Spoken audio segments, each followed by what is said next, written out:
Pensa só, uma guerra lá na Europa força um rei a fugir de seu país. E essa fuga, quase que sem querer, acaba criando uma nação inteira do outro lado do oceano. Parece até roteiro de filme, né? Mas foi exatamente assim que o Brasil que a gente conhece começou a nascer. Bora desvendar essa história incrível? A grande questão é essa, né? Como é que pode uma confusão lá na Europa com Napoleão Bonaparte no meio resultar na criação do Brasil? Parece que uma coisa não tem nada a ver com a outra. Mas, acredite, tem tudo a ver. E é exatamente isso que a gente vai entender agora. Bom, para entender essa história, a gente precisa voltar um pouquinho no tempo. Lá para o início do século XIX. A Europa estava um verdadeiro barril de pólvora. E Portugal? Bem, Portugal estava ali, espremido bem no meio de uma briga de gigantes. De um lado, a França de Napoleão, que mandava em tudo em terra. Do outro, a Grã-Bretanha, a rainha absoluta dos mares. E Portugal precisava escolher um lado. Que situação, hein? O lance era o seguinte: Napoleão não conseguia de jeito nenhum invadir a Inglaterra. Então ele pensou, ok, se não dá para ganhar na força, vamos tentar quebrar eles pela economia. E aí ele criou o famoso bloqueio continental. A ordem era bem simples e direta para toda a Europa.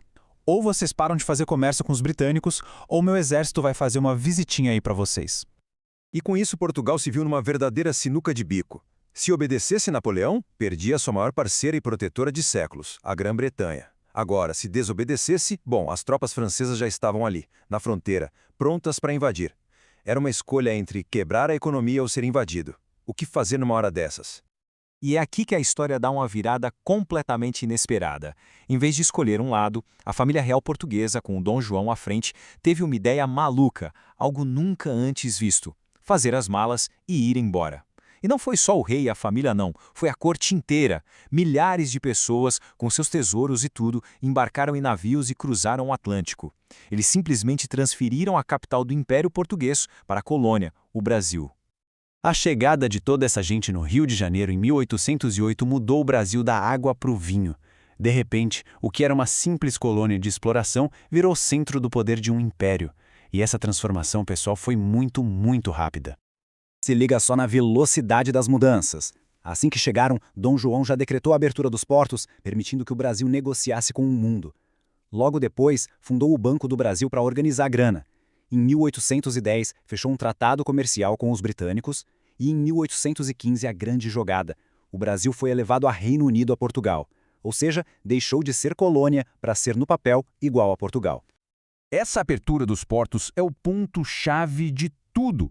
Na prática, foi essa medida que quebrou as correntes.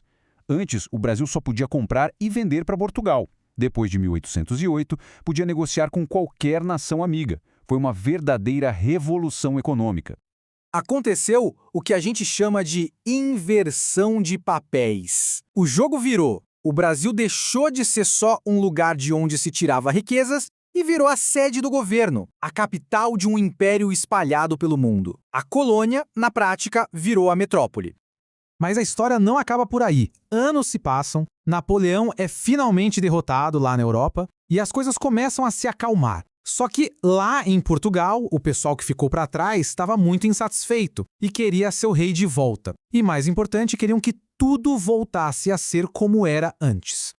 Foi aí que estourou a Revolução do Porto. E eles tinham uma lista de exigências bem claras. Queriam o retorno imediato do rei Dom João, queriam uma constituição para limitar o poder dele e a exigência mais explosiva de todas: que o Brasil fosse rebaixado e voltasse a ser apenas uma colônia. Super pressionado, Dom João VI não teve escolha. Ele cedeu e voltou para Lisboa em 1821. Só que ele deixou aqui no Brasil seu filho, o jovem Dom Pedro, como príncipe regente. Uma decisão que, sem ele saber, selou o destino do nosso país. As ordens de Portugal continuavam chegando, exigindo que Dom Pedro também voltasse para lá. Só que a elite brasileira, que já tinha provado o gostinho da liberdade, começou a pressionar o príncipe para ficar. E em janeiro de 1822, ele deu a resposta que entrou para a história.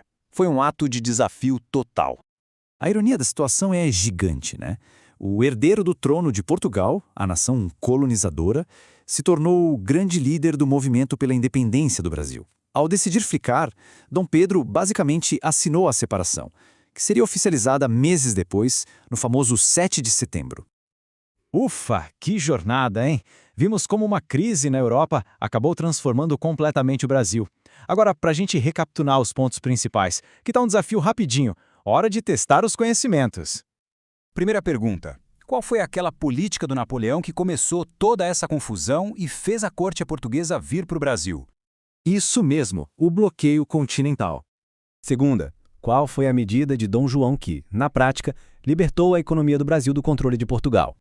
A abertura dos portos às nações amigas. Mandaram bem. Terceira pergunta.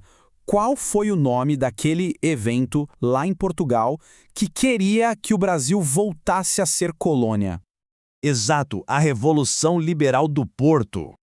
E para fechar, quem foi a figura central que desafiou Portugal e liderou o processo de independência? Essa é fácil, hein?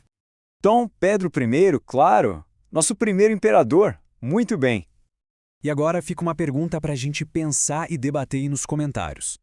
A independência do Brasil teria acontecido desse mesmo jeito se a família real nunca tivesse vindo para cá? Quero ver as teorias de todo mundo. Se essa análise ajudou a clarear as ideias, não se esqueça de deixar o like, se inscrever no canal e ativar as notificações para não perder os próximos conteúdos. Valeu e até mais!